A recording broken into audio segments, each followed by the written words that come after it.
were just talking about the repo market in the studio. So some argue it's just was just for technical reason, the spike in rates. So what's your explanation? Well, I mean, I think it has that aspect to it. We're at quarter end today. There have been a number of technical factors involving corporate tax payments, and liquidity was, a little bit more difficult in the last couple of weeks coming across the quarter end. And so I think the New York Fed put together a very strong program to offer repos daily, offer term repos over the quarter end, and I think it's effective, and I think that this is just a challenging time. The Federal Reserve's balance sheet is lower than it had been. We had been bringing it down. We've stabilized it, but there's still pressure on the level of reserves as non-reserve liabilities adjust. And so the term repos, I think, have been extremely helpful. I think it's been a very well-designed plan, and I think that we'll have to continue to be paying attention to it through the year's end. Should there be a revival of a program to purchase assets, i.e. to grow the balance sheet once again in response to the repo spike? Well, I think that this is part of our adjustment process as we're trying to find the right level of the balance sheet, find the right level of reserves. We've indicated that we want to provide an ample size of the balance sheet so that liquidity is not routinely an issue, so that we have normal volatility in GC repo rates and money market rates. We're never going to have completely still rates, but normal volatility is what we should be looking at so that it doesn't get in the way of providing the financial accommodation that monetary policy is right now seeking to get to the right point for the economy. In your view, or do you have a view where the balance sheet should sit at, or how much should it grow? So we have had discussions about that. It's with an eye towards providing an ample size of reserves. We would, also, everything else equal, like to have an efficient size for our balance sheet and the reserves. I think the most important thing is providing ample reserves so that financial volatility doesn't get in the way of us pursuing our monetary policy goals. So we're going to continue to be looking at that and trying to understand the reserve demand and how it might be evolving over time and its relationship of Treasury rates to our federal funds target. I think things are just evolving over time in a way that you would expect them to in an environment where our Treasury is issuing more debt because deficits are high, and so things are just adjusting, and we have to be mindful of that. Let's talk about monetary policy as well. It seems that the Fed is also very much divided as to whether there will be another rate cut this year. You were saying that you're probably not advocating another one this year, but could you change your mind if inflation is not picking up, for example? Oh, I'm definitely open-minded about what the right level of the federal funds rate target is to have appropriate monetary policy. At the moment, I think appropriate monetary policy is just somewhat under the neutral rate so that we are providing accommodation.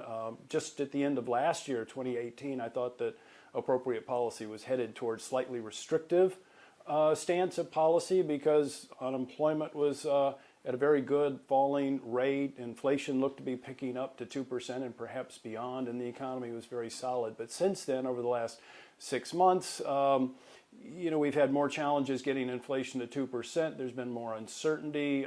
Trade negotiations have been challenging. The foreign, European and Chinese growth have been slowing somewhat. And so it just seems like a more accommodative stance is a good one for the U.S. I think what we've done already might be sufficient. I'm open-minded to suggestions that we might need more. At the moment, I'm going to be looking at the data.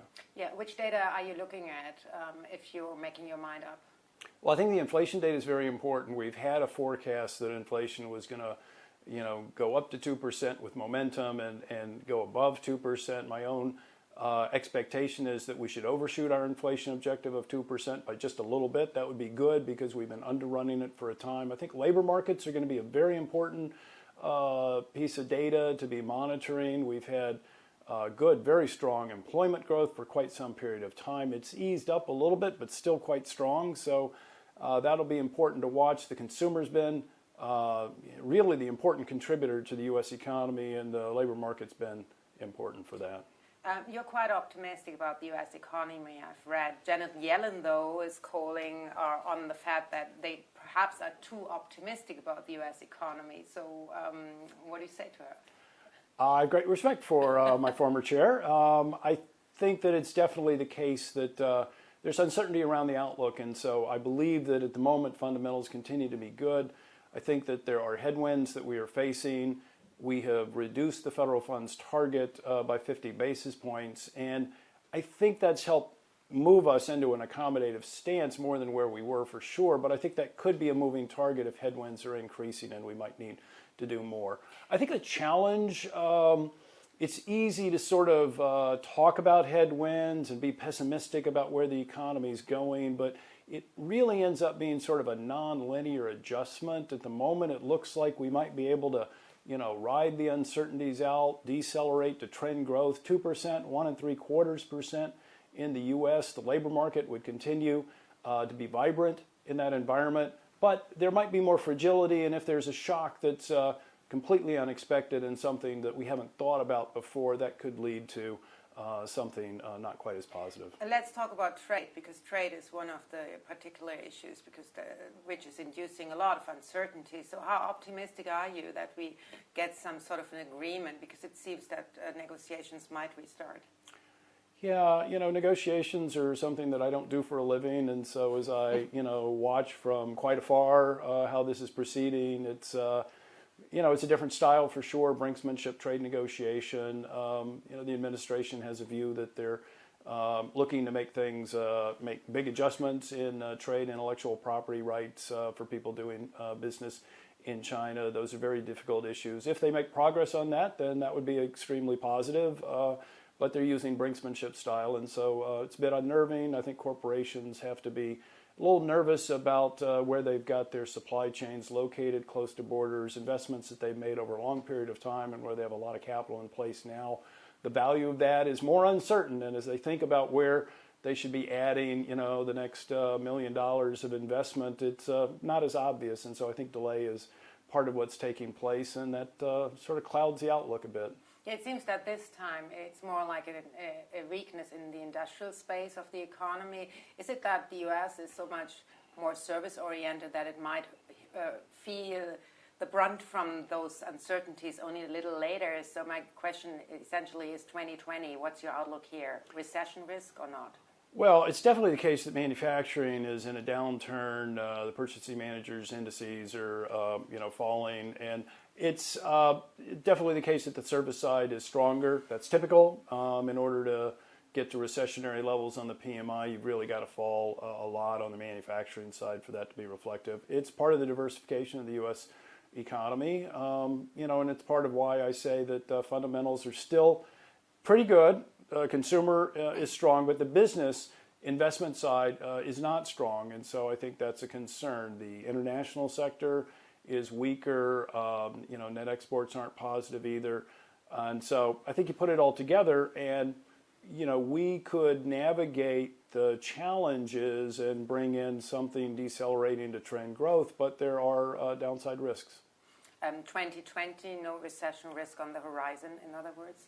I don't expect, I don't expect economic recoveries to die of old age, but I think that there is increasing fragility in the U.S. economy at the moment. So, if we were to get hit by a shock, I think it could be a little more negative than it might be during more normal times. Let's talk a bit about Europe, because you were hinting at the international influence as well. Europe is considerably weaker than the U.S. So what's your view on the impact Europe has on the U.S. on the world economy?